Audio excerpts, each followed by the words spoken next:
definición que más que una definición legal es una definición más bien comercial, ¿no? Desde un enfoque empresarial, y entendemos a la franquicia como un modelo empresarial que nos va a permitir replicar un negocio que ya es exitoso, que ya es rentable y que ya está probado, así como poderlo expandir a nuevos mercados, siempre aprovechando los recursos humanos, materiales, de los franquiciatarios, y no solo eso, el conocimiento del mercado, la capacidad de gestión que puedan tener quienes van a tener acceso a la marca, a la experiencia, al conocimiento y a la tecnología del franquiciante, que es este saber hacer o el know-how que tanto se le llama en las franquicias, ¿no? Esto nos va a generar una interrelación que nos va a permitir a ambas partes minimizar riesgos, nos va a permitir a ambas partes optimizar beneficios, ¿no? Y nos va a permitir maximizar recursos. Y esto también es muy importante, ambas partes van a mantener su independencia jurídica y su independencia empresarial. Muchas de las dudas, ¿no?, de los que queremos invertir en una franquicia es, híjole, ¿y qué tanto voy a depender o no del franquiciante? El negocio es tuyo, así como tuya es la responsabilidad de que el negocio sea exitoso, ¿no? Sin embargo, vas a tener un acompañamiento, un coacheo, alguien que te va a estar ayudando y proporcionando proveedores, etcétera, etcétera. Entonces, aquí estaremos dividiendo entre el objeto directo o el qué de las franquicias como los elementos de existencia sin los cuales no podríamos hablar de una franquicia, que es la licencia de uso de marca, para lo cual tiene que haber una marca previamente, ¿no? Y por otro lado, que se proporcionen conocimientos técnicos, se transmiten conocimientos técnicos o se brinde asistencia técnica. Esto, les digo, es el know-how de un negocio y generalmente va a estar contenido en los manuales, en políticas, en herramientas de capacitación, en programas de asistencia, de supervisión. Esa es la manera en la cual el franquiciante nos va a estar transmitiendo a nosotros el negocio. El objeto indirecto o el para qué de la franquicia, entonces, tiene que ver con que podamos producir o comercializar bienes o prestar servicios de una manera uniforme. No se trata de una pura distribución donde yo te vendo el producto y véndelo como puedas, sino tiene que haber una manera uniforme, donde hay muchos métodos operativos, administrativos, comerciales que nos está dando ya el franquiciante. Una de las grandes razones por las cuales los negocios no funcionan es por esta falta de una metodología. Y a lo mejor soy muy buen operador o muy buen vendedor, pero en la administración me falla, ¿no? O en las ventas me fallan, o en la operación me falla. Entonces, este know-how ya me lo está transmitiendo el franquiciante. Adelantaba muchas disposiciones que ya al final fueron publicadas por la OMS, la Organización Mundial del Comercio, en los acuerdos de Marrakech, etcétera, que fue hasta 1994 su creación o formalización. En México se tomaron muchas de las cosas que ya se habían avanzado.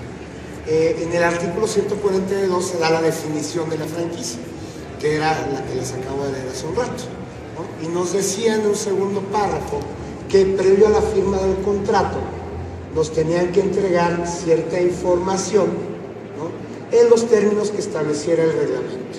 Esta información es lo que hoy conocemos como circular oferta de franquicias. Sin embargo, el reglamento no se publica sino hasta 1994. Entonces, esta obligación, que si bien existía en la ley, pues era letra muerta durante todos estos años. ¿Qué acaba sucediendo entonces?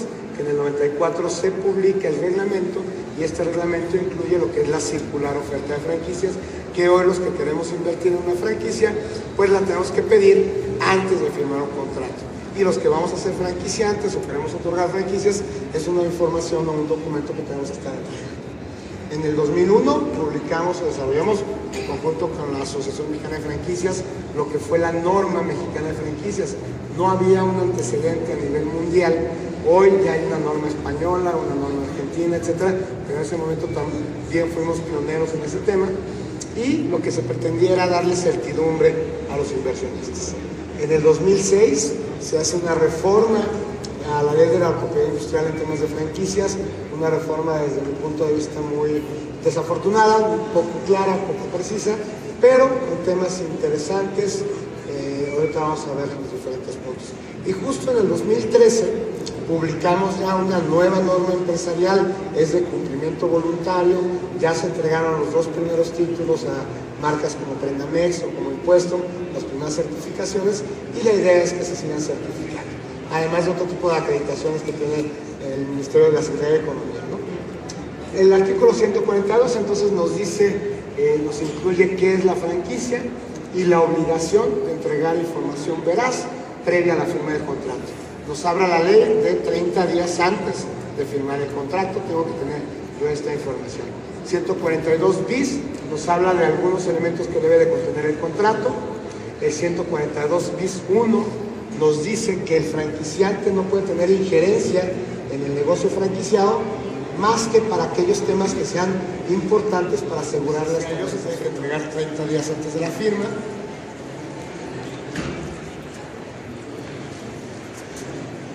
Tiene que incorporar características distintivas del concepto, los beneficios para el franquiciatario, cuál es el mercado potencial y el concepto para el concepto de externalidad. Y jurídicamente hablando es una oferta. O sea, cuando yo hago una oferta, me estoy obligando en los términos de esta oferta. Entonces, hay que tener cuidado con qué información y cómo se plantea. ¿Qué contiene o qué nos dice el artículo 65? Identificar quién es el franquiciante, nombre, denominación de razón social, domicilio y nacionalidad. Una descripción de la franquicia, antigüedad de la franquicia de origen, ¿no? En el entendido de que hay muchas franquicias extranjeras. De hecho, cuando se publica el reglamento, la mayoría de las franquicias que operaban en el país eran franquicias extranjeras. A partir del 95, digamos que se empezó a equilibrar el tema. ¿Cuáles son los derechos de propiedad intelectual que están involucrados?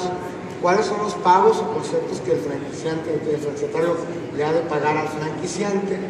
¿Qué tipo de asistencia técnica se tiene que proporcionar?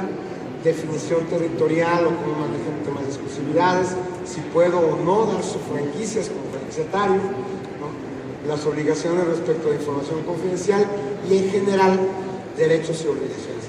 ¿Cuál es el objetivo de esta circular oferta de franquicia? En España le llaman información previa, en Estados Unidos es el FDD o Franchise Disclosure Document. La idea es que cuando tú decidas adquirir una franquicia, estés convencido y tengas toda la información que necesitas para normar tu voluntad y decir sí me interesa. Entonces, que tengas información que tú puedas evaluar, analizar, incluso que puedas preguntar, ¿no?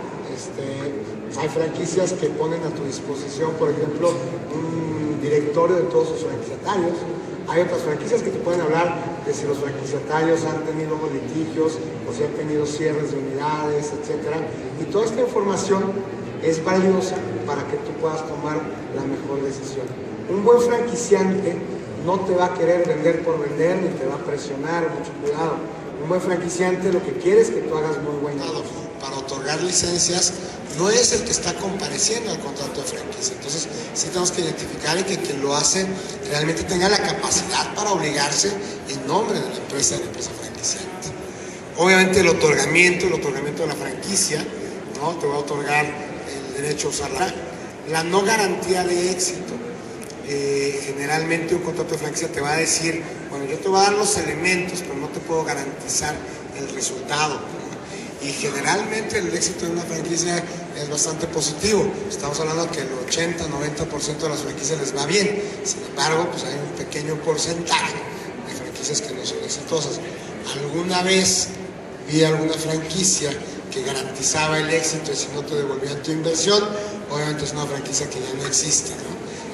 Alguien que ofrece eso, pues hay que tenerle como un poquito de miedo, diría yo.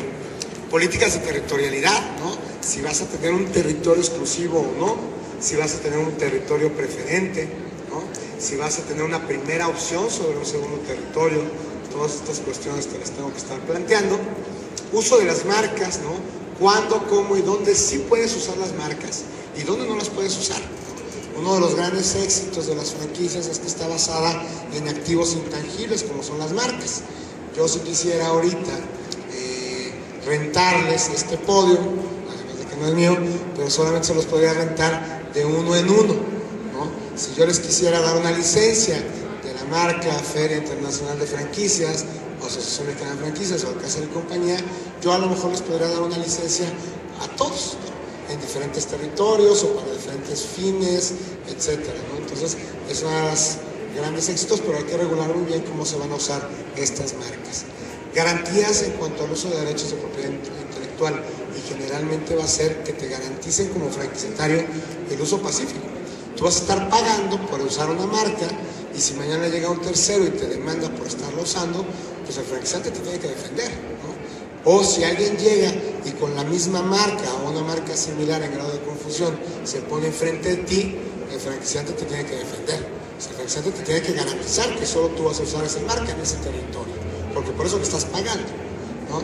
También el quién se va a hacer responsable de defender los derechos de propiedad intelectual. ¿Por qué? Porque si no lo estableces, franquiciante o franquiciatario lo podrían hacer. Entonces sí es muy importante definir quién es el que se va a hacer responsable. La parte de la vigencia del contrato, por supuesto, si no sería un contrato por tiempo indeterminado y se podrá cancelar a lo mejor con un aviso previo, ¿no? La parte de transferencia de derechos.